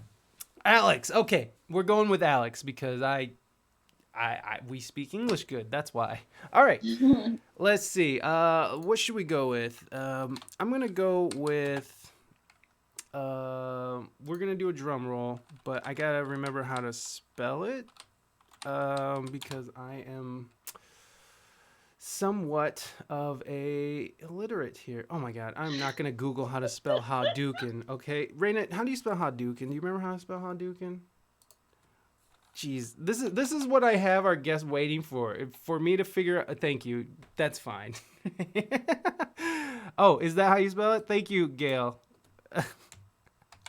I know this is ridiculous. I got Ari O'Neal waiting for me to do a Hadouken, which she has no idea what that means. I'm like, what? She's like, "Why are you doing this to me? I don't understand this." But there you go, guys. So actual retail price on Craigslist after this Hadouken ends. Okay. It was a Hadouken from Street Fighter. That's all. It's childish. It's childish Nice. nerd stuff. All We're right. here for it. I'm here for it too. All right. $30,000 for this gold mine right here. So who got this? $30,000. Mango Bright. I think Mango I think Mango took it. No, How oh does wait. that make sense? I It's know. 160 acres. You said there's gold here. But And it's a campsite. well, it's I think it's out in the desert. I think this is out in like somewhere in oh no, it's in Wickenburg, Arizona. So it's out in the desert. So, 30,000 for 160 radiated acres. Yeah, probably. I don't know. You know what? If you gotta play this again, don't pick me for your team. Don't. It's Because okay. both times I've been so far left, it doesn't even make any sense. It's totally fine. All right, let's bring our guest back to. Yeah, I think that was Mango, right? Mango took it. Mango, you know the drill. I already sent your mask out, so if you have if you want a different patch, let me know. Yeah, I hope you liked it, Harbinger, man. We have fun. All right, we're gonna say goodbye to our guest, and we are gonna raid someone. Reina, who should we raid? I don't know who we're gonna raid. Let's bring our guest back so we can say goodbye properly. Stop the screen share. Stop it. There we go. And she's back. Oh, wait. Let me get you. Nope. That's how it is. All right. And, of course, there she is. Ari O'Neal, thank you so much for coming on the show. I super duper appreciate it. You were nothing but gold. Like, you gave great advice. You were Thank you. open and I think, or Wake the Beast. Ooh, I don't know. Let's do Raquel. We'll do Raquel. I don't think I've never rated Raquel, and I think we need some music. I think Wake the Beast will be a little too heavy to go from laughing about Chinese wedding beds and to this dude talking about like real heavy social issues. So let's Oh go with God. yeah, he gets heavy. He gets real heavy. So let's go with Raquel. And while we get ready for this raid, uh, how can we get a hold of you? How can we got one more question Mhm. before you go. Ari, thank you for being here and sharing. Loved hearing your outlook, especially on how you handle the attention of co-musicians. Very insightful. Always wondered how women thrive. Yeah. Always wondered. Yeah. Yeah. There you go. Girl Thanks, 2.0. That's y'all. uh Thanks for having me. This was so much fun. oh, well, thank Y'all you. are great. Well, I appreciate it. And I appreciate that you how do you spell it's Raquel Lilly, Reina? Can you just do it for me so I can cuz I'm an idiot. And how can people get a hold of you? And we're also dropping links to your Instagram and stuff in the chat so people can get a hold of you. But is there anything that we should be looking out for, or where should we follow you? This is Oh your yeah. chance to promote or plug whatever you want. So Ari O'Neal on Instagram. Ariel O'Neal, Ariel O'Neal on Facebook and on Twitter. Um, I'm dropping a single soon, hopefully by the end of the month. It's called Home. I played it for Fender during their artist check-in over the summer, but I never released it. So I'll be releasing it at the end of the month. Do you have anything? Oh, so you're gonna have something on Spotify then, just not right this second. Not right this second, but right now, I have one single that I produced called Blush with my dear friend Vita Lenore. She's singing on the track. But yeah, it's called Blush by Ari O'Neal, Moan on the beat, and Vita Lenore. Oh, that's wonderful. Well, maybe by the time the audio of this comes out, maybe they'll be out, and maybe we can play it on here. We'll see. Not sure. Ooh, There might be some copyright stuff we gotta get past, but we'll see what happens. But okay. nice. All right, guys, we are rating Raquel Lilly. Be nice. Raquel is wonderful. She is an artist out of Atlanta. She does like R&B. She's really fun. So please go and give her some love. And I'll see you guys over there after I say goodbye to our guests. So, all right, guys, peace. That's And the wrong person. oh, You're rating the wrong person. I'm rating the wrong person. Okay, well, okay. All right. Well, I guess I'm rating the wrong person.